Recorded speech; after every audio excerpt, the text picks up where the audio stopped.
இதான் நான் எபிசோட் 4க்கு அன்புடன் வரவேற்கிறேன்.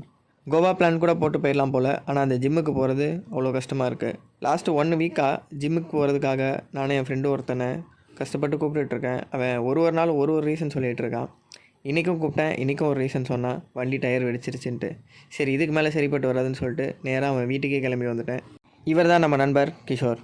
உங்களுக்கு யாருக்காவது பொய் சொல்கிறதுக்கு ரீசன் ஏதாவது வேணுன்னா நண்பர்கிட்ட தாராளமாக கேட்கலாம். நிறையா ஸ்டாக் வச்சுருப்பாப்புல. வீடியோ எடுக்கிறது தெரியாமல் கொஞ்சம் கேஷுவலாக வந்துட்டான். வீடியோவை பார்த்துட்டு நல்லா இல்லைன்ட்டு இன்னொரு வாய்ப்பு கேட்டான். சரி, பாவம் நண்பர்னு சொல்லி இன்னொரு வாய்ப்பு கொடுத்தேன். சோகம் என்னென்னா அதுலேயும் சொதப்பிட்டான். அவ்வளோதான், நண்பருக்கு கொடுத்த வாய்ப்பு முடிஞ்சுது. அடுத்து நேராக ஜிம்மு தான்.